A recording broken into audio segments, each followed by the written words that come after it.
Hello everyone, myself Saurav Maheshwari and I welcome you all to the ongoing lecture series on C programming. And in this lecture video, we will see functions in C programming, and these functions are to be used for various purposes and various tasks to be performed by the user, and these will be programmed by programmers. So if I want to introduce the concept of functions to you, I will explain it with the analogy of a TV, television and a remote control.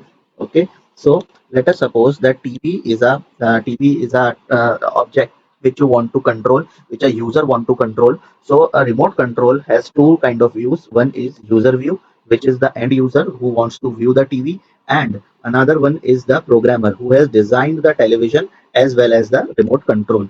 Okay, now television has performs some tasks. Okay, television performs some tasks. Okay, and these tasks are given as a command by user. Okay, and these commands, what these commands will do. Okay, now user, what user gives some commands. Okay, initiate commands, initiate. Okay, so it is initiator of the commands, and what the commands will do, it is designed by the programmer, and what it will actually do. Okay, so the what has been designed to do. Okay, so the task is actually performed by television. Okay, so actually performs the task. Okay, so considering this analogy, this television is our CPU.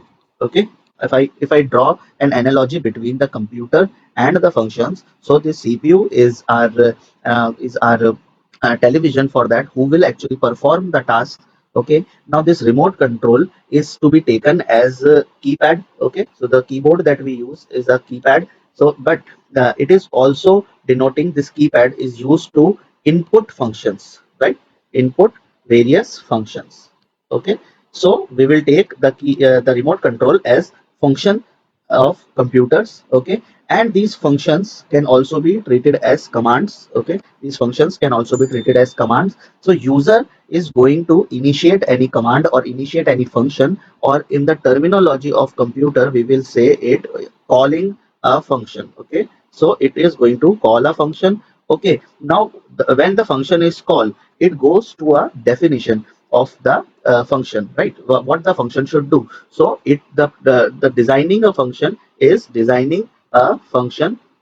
the task of the programmer. Okay, now when you are learning the C programming, okay, so you are working as a role of programmer and looking for the various objectives of the user. Okay, so while you are learning C programming, you have to work as programmer, and what various functions you will design, that will based on the requirement of the user. And the requirements for the user would be to ask the CPU to perform something. Okay, now in this case the user may ask to increase volume, so user only presses the button. Okay, so pressing a button is simply a calling to a function.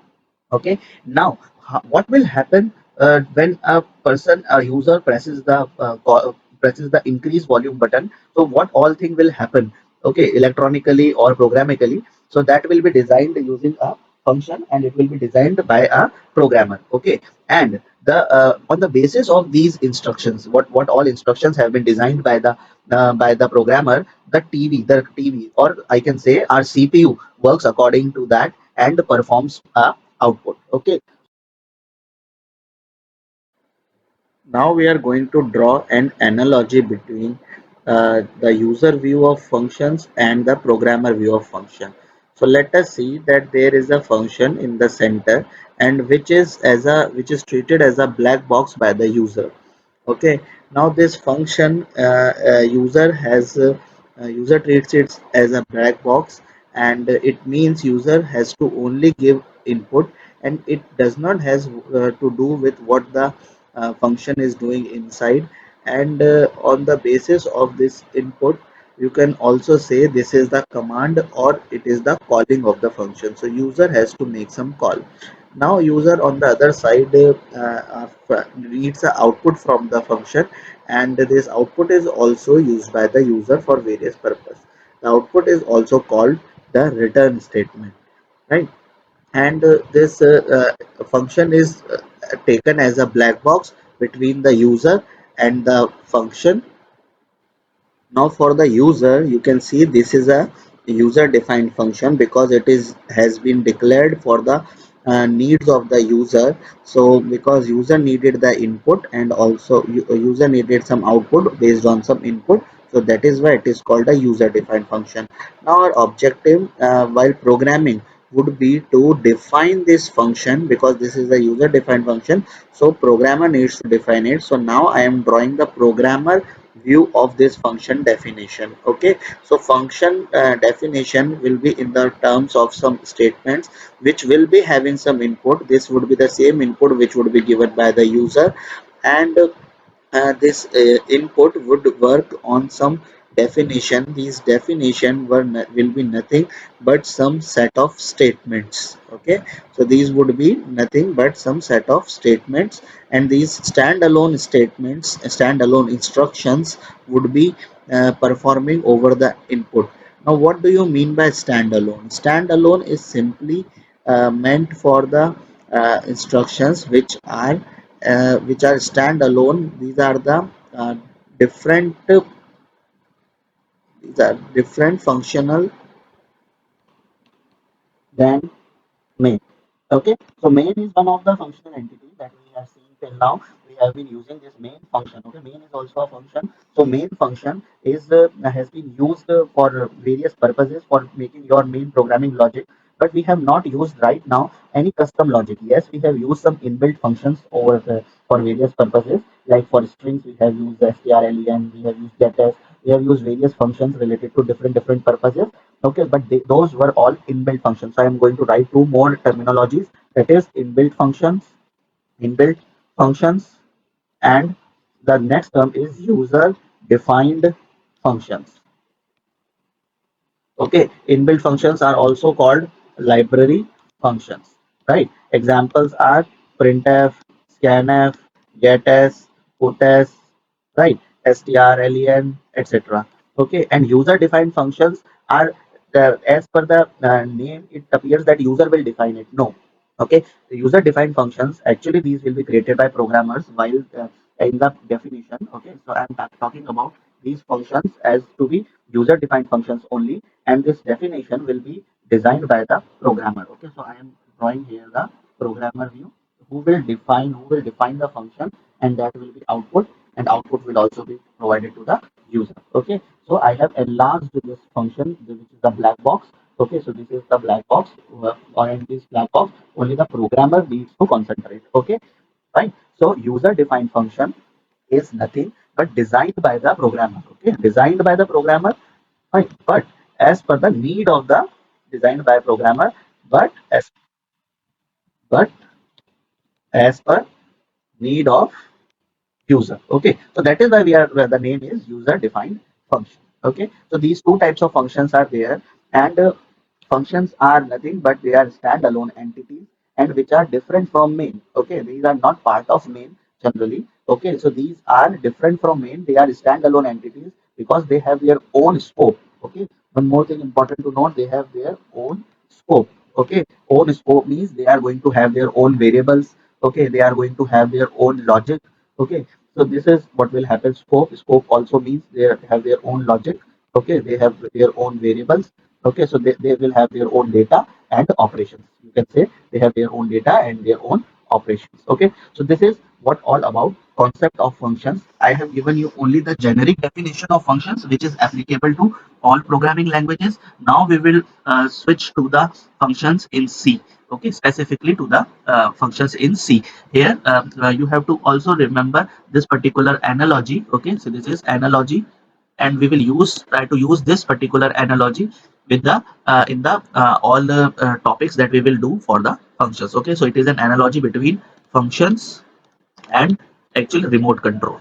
Okay, so the remote control which has various functions to do, you can do various functions related to television with the help of remote control. So every button, okay, so every button on the remote control is a function. Okay, and these functions are supplied as instructions to the television, right? And these the television performs the respective function. Okay, and what all needs to perform, it is designed by the programmer who designs the remote control. Okay, so in this chapter we will learn how to design this remote control, or I can say how to design the functions. Okay, so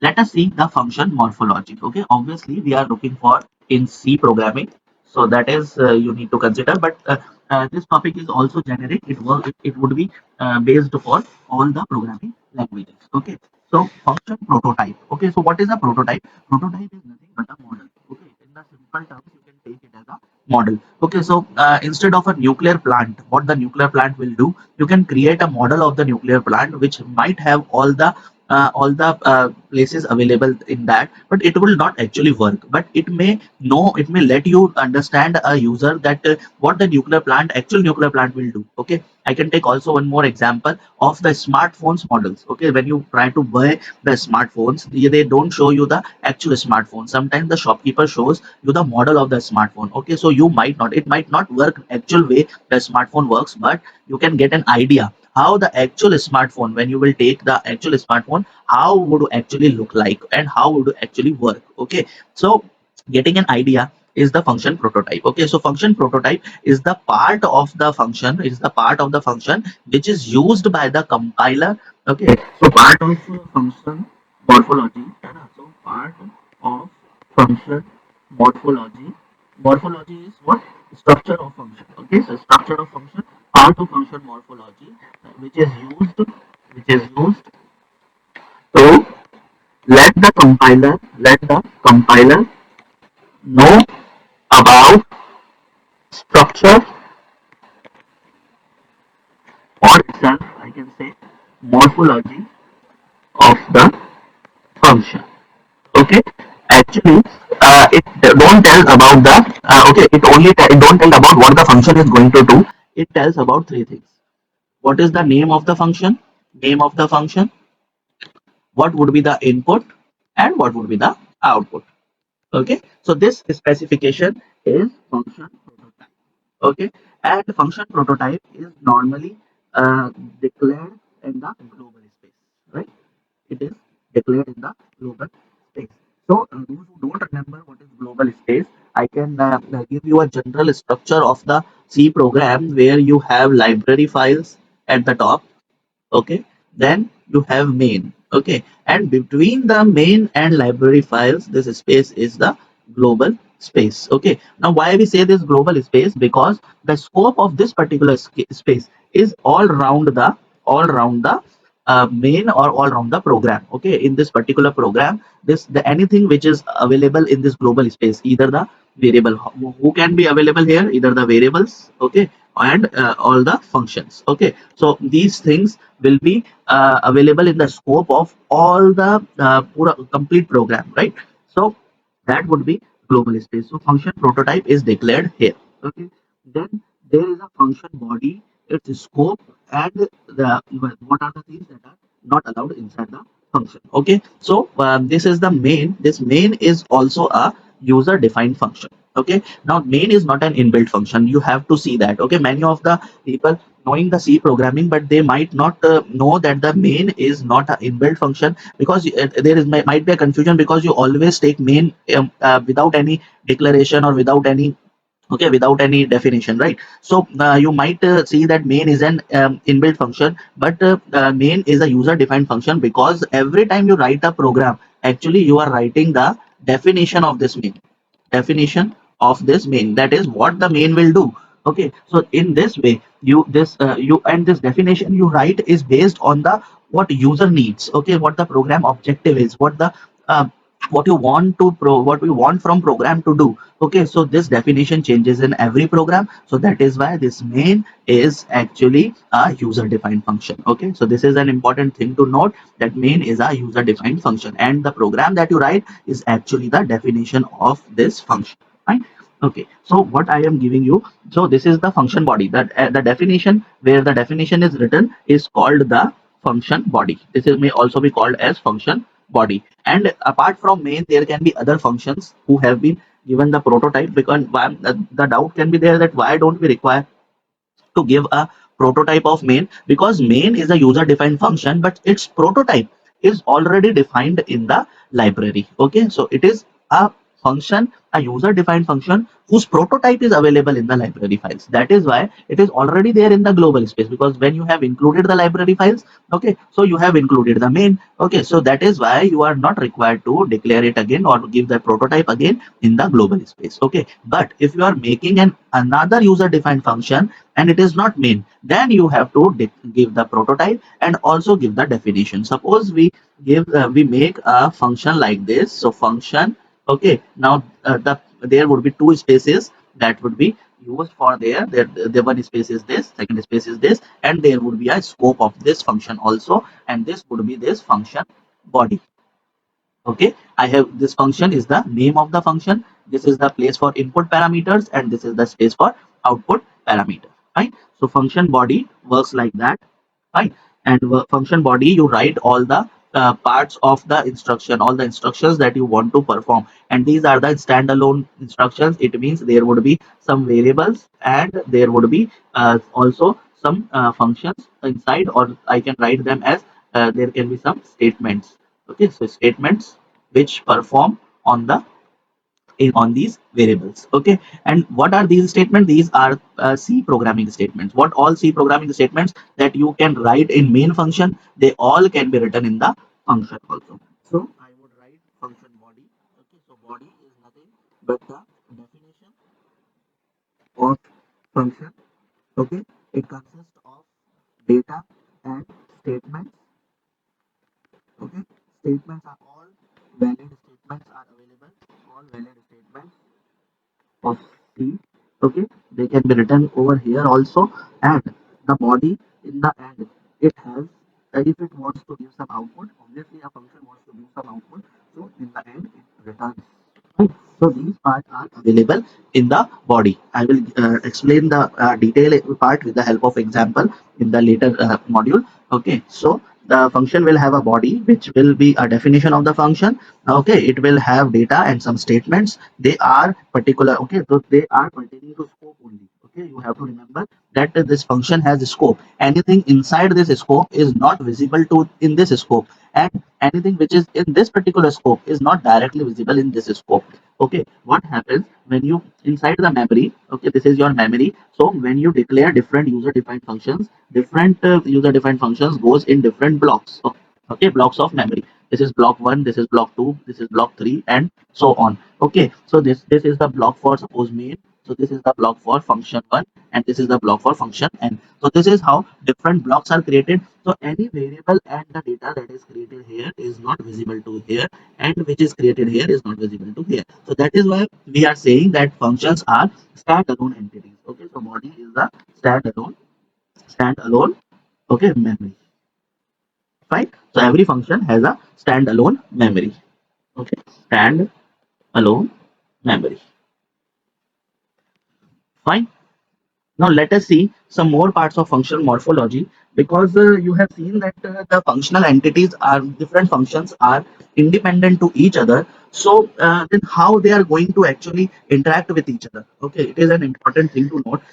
Suppose we have different remote buttons, right? So different remote buttons have different functions. So like pressing the button 1 is not related to pressing button 2. So that is why they both are independent to each other. Okay, but if the user needs to ask for the operation, it has to press the button. This press the button is actually this function call.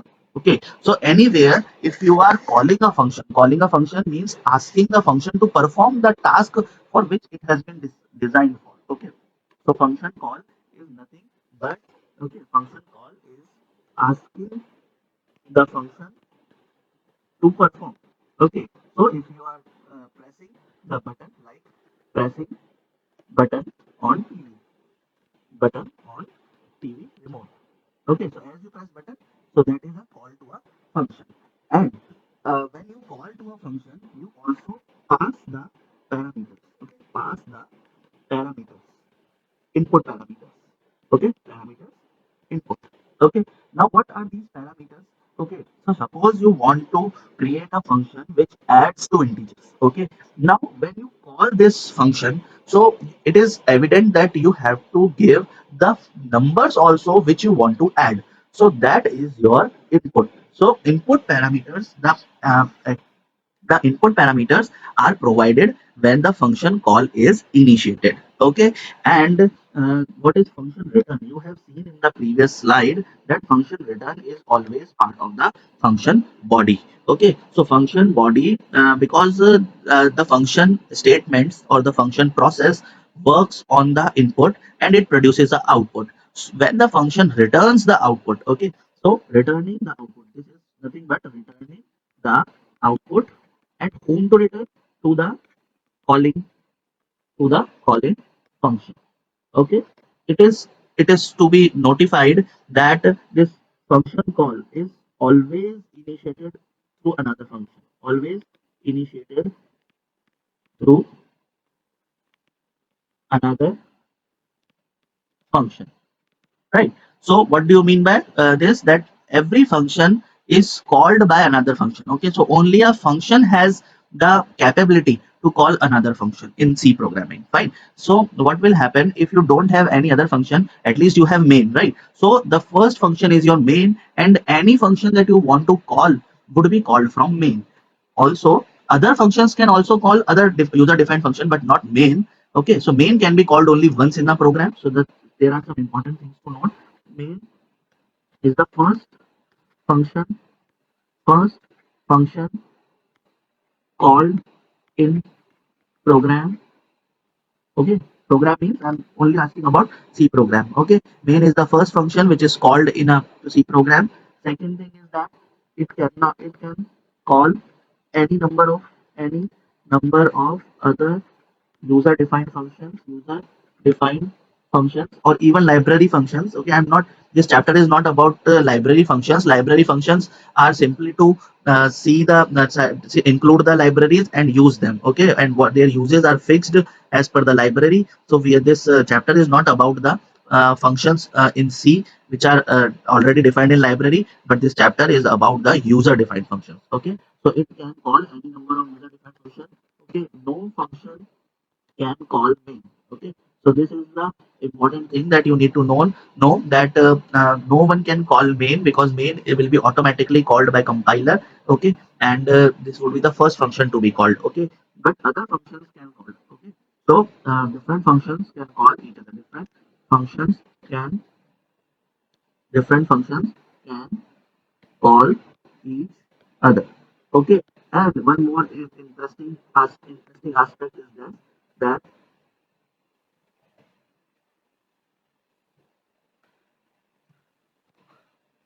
a function can call itself. Okay, a function can call itself, which is called recursion. Okay, a function can call itself. If a function calls itself, it is called recursion. It means calling one own self. Okay, so that is function call and function return. So now I am drawing the complete, now we know the morphology of the function, so I am drawing the complete structure of a program which may have multiple functions with the name of as a function 1, function 2, function 3. So I'm taking an example where there are 3 user defined functions. Okay, now I'm not asking about what they will do. I will simply write the statements, imaginary statements there. Okay, and we will see what is the structure of this particular program. Okay, so first of all there would be the library inclusions. Okay, and there are preprocessor directives. Okay, so library and pre-processing directives. So this is the initial program. Now here this is the global space. Global space. Okay, now in this global space we can have some different things. Now till now what we have seen, that in the global space we will have prototype declarations, prototype declarations. Fine, so prototype declarations and global variables. Okay, global variables. So prototype of function 1 would be, suppose it return 1, function 1, input 1, input 2.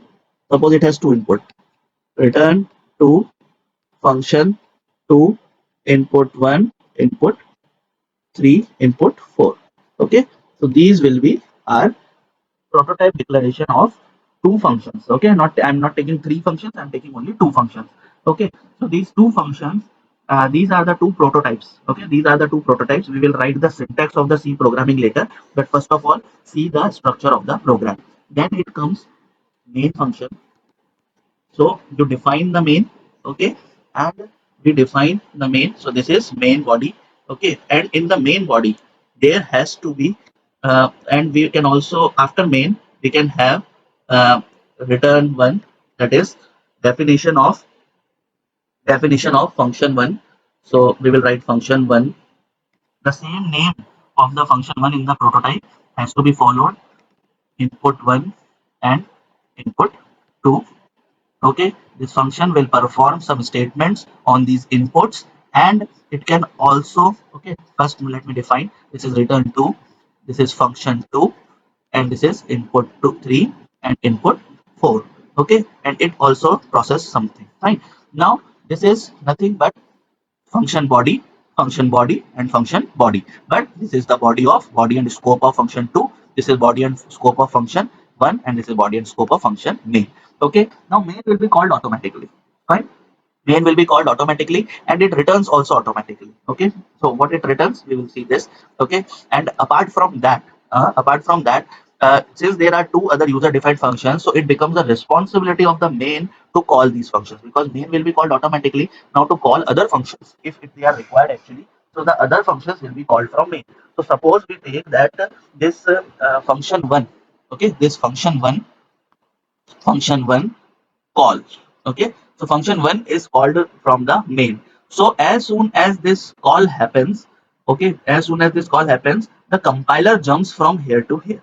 Okay, so there can be some statements above and there can be some statements below this function call, but as soon as this function is called, the compiler jumps from here to here. Okay, and it currently leaves these particular statements. Okay, okay, so when it comes here, it start executing the statements written in there. Okay, and the default logic is to go in the end, and in the end it it ends here, and it goes back to the calling function. So this is, right now this has become the calling function, and this has become the called function.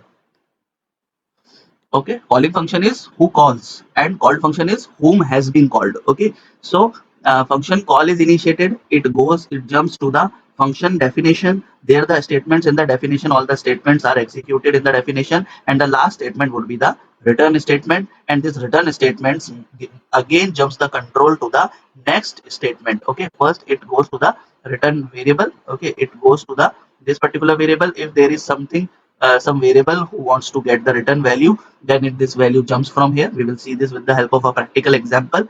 Okay, now this s will take the value, and then the subsequent steps will get executed for the calling function. Okay, so if suppose there has been a call here also for the next function, suppose, okay, there is a fact to call. So as soon as while executing this fact to call appears, this function would jump from here. Okay, and so then this chain would not be like that. So the first is this, then it started executing this call happens, then this call is jumped, then the statements of the function 2 will be there, and in the end it will have the return. Okay, now so this would be your 4, then this return would return it to the this particular place, so that would be your 5. Okay, and then this would happen, this would be your 6, then this would return, this will be 7, and that would be your 8. And this is how this program will process. Okay, so this is called function calling process. This is called function calling and returning process. Okay, so I hope you have understood it. We will see more on functions in the upcoming